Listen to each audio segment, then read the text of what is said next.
like that in cold weather.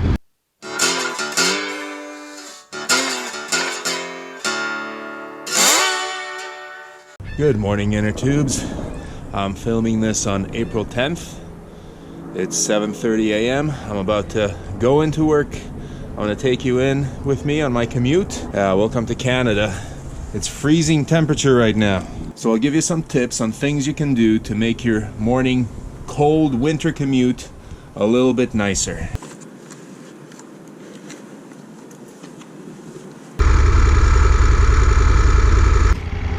So 10 tips for cold weather or winter riding. It's not winter anymore in Canada, but it's still cold. It's literally 0 degrees this morning. That's I think about 32 or Fahrenheit, something like that for my American viewers. So the first tip when riding in cold weather like this, you guys want to be layered up. I know some of you have to dress in business attire on the way to work, but at least throw on a sweater. In winter I become sweater man. I like wearing sweaters. I especially like the ones that zip up all the way up to your neck. Give you a little bit of extra neck protection, weather protection. And of course I wear the pants over top of my pants, my work pants.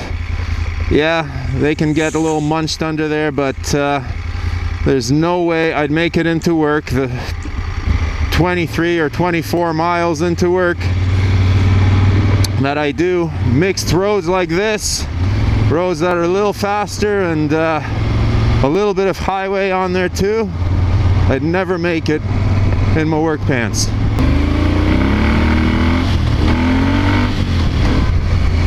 I love doing that. Tip number 2, protect your extremities. Your hands, your feet are the first things going to get cold. And for that reason, I would advise you to wear boots that are just a little too large for you. Because if you're wearing boots that are fitting snug, they're just more likely to cut off the circulation. And that is going to make your feet cold pretty quickly. Same with gloves. Get gloves, winter gloves that are a little too big for your hands. You don't want those gloves to be tight, especially on your fingers. When you're wearing tight clothing, you get colder faster. All right, tip number 3, guys, windshield. Notice this gigantic barn door in front of me here. This is a much higher windshield than the stock one that comes on this bike, and I have it set in its highest position. I'm looking right through it. For those of you guys who don't ride with a windshield, realize that you can extend your riding season by weeks in the spring and weeks in the fall simply by putting a windshield on, keeping the wind off your chest, keeping the wind off your neck. Along with the windshield, I might as well mention the hand guards there. Now mine are plastic. They're not the really nice bark busters like my wife has on her bike. So they're not going to protect you from a serious fall, and they're not going to keep from being crushed, but they do protect you from the wind. And let me tell you, that makes a huge difference for your hands. As I said before, your hands, careful buddy, your hands are the first thing to get cold on a bike. Your fingers are so thin, the wind just pierces right through them. And having these hand protectors makes a gigantic difference. In addition, you will notice that this bike has a fair amount of weather protection overall in front. I've got a fairly wide tank here. I've got air deflectors or wind deflectors on either side of this tank up front, give you a little bit more protection. And I don't have a lower fairing, but this bike has the cylinder head sticking out the sides of it. And As it happens, they happen to be right in front of my legs. So they do a great job of protecting my legs from the wind. All right, tip number 6. Wear a balaclava. Is it called a balaclava? I don't know. It's one of those hats that makes you look like a medieval knight, and not a good way. They are great. I've been using them for cycling for many years. They will really cover up everything except for your face and protect you very well. However, there is a qualification with this. If your helmet fits properly, it should be really snug. It should squish your face in, and there shouldn't be any play or movement on your helmet. You put this thing on, even if the material is fairly thin, this thing is going to make your helmet a little tighter.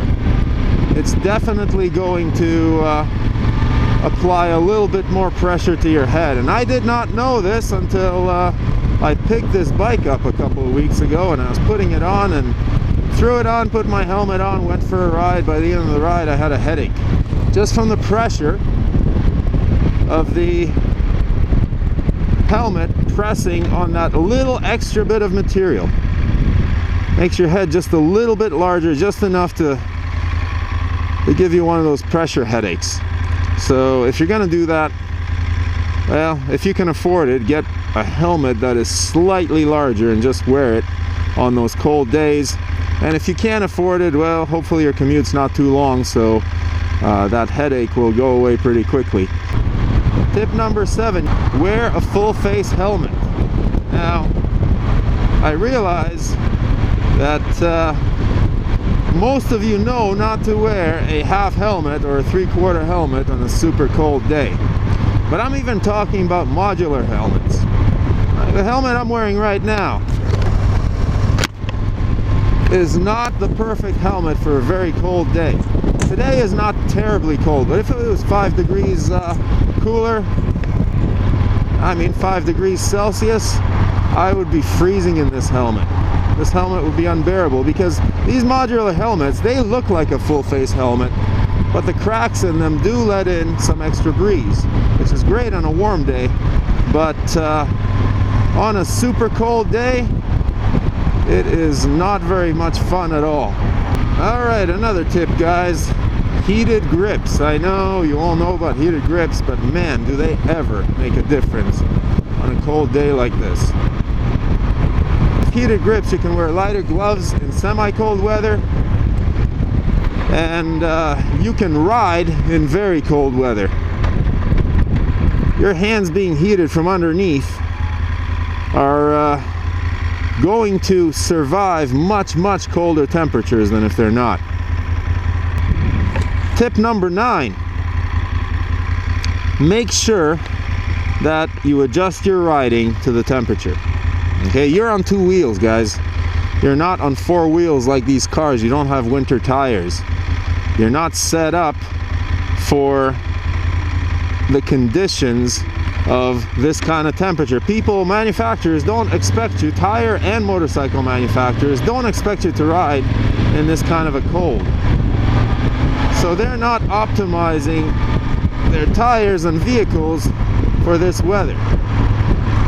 The cornering, lean angles you can do in warm weather are not the same as in cold weather.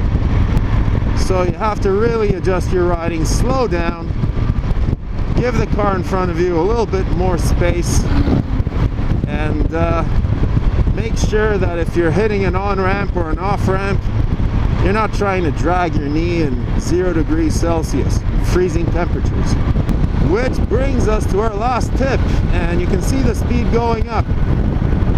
And as the speed goes up, the windshield goes up, guys. Tip number 10, ride slower. I do have a jaunt on the highway that I do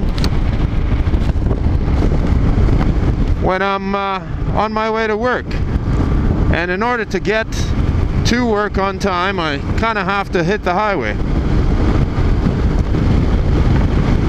At this speed, however, you can survive lower speeds on the bike in cold weather, but at this speed, the wind chill really starts catching up with you. See what I mean about taking it easy on the corners? I'm not doing any crazy lean angles here.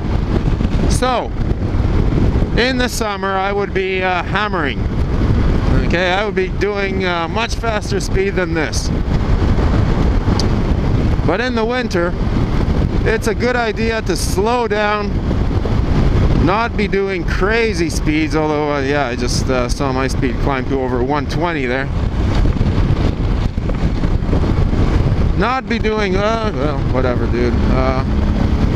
Not be doing crazy speeds, which I just sped up to.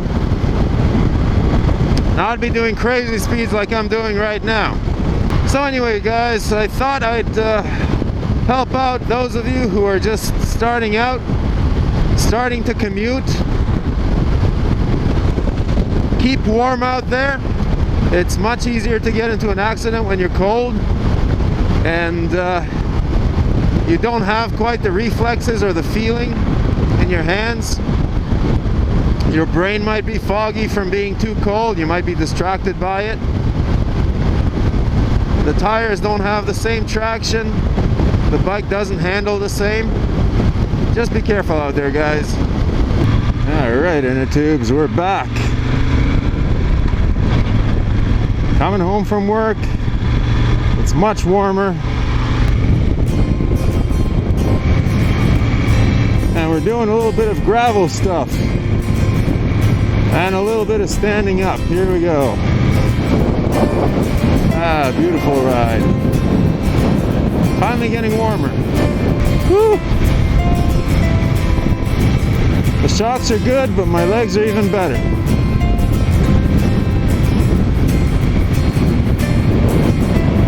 Oh, what a beautiful ride.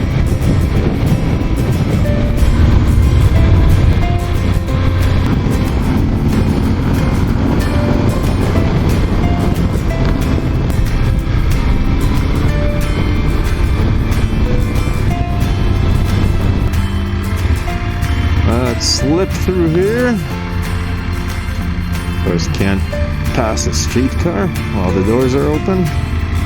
That's why the stop signs are there.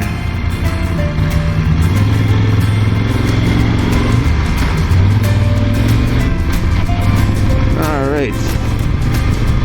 What ride on an Italian bike would be complete without a coffee stop at the end? I'll even risk these streetcar tracks for Tori's Bake Shop here. Maybe get Brooke a little goodie.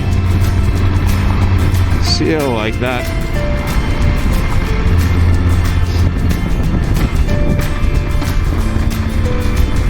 There we are. Good old Tori's.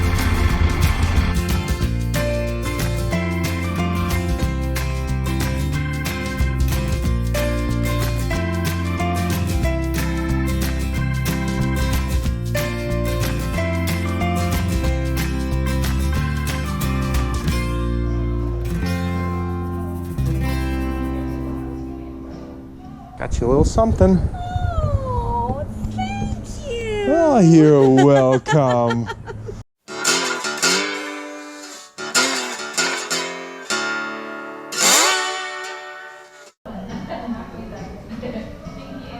Hey, nice Guzzi.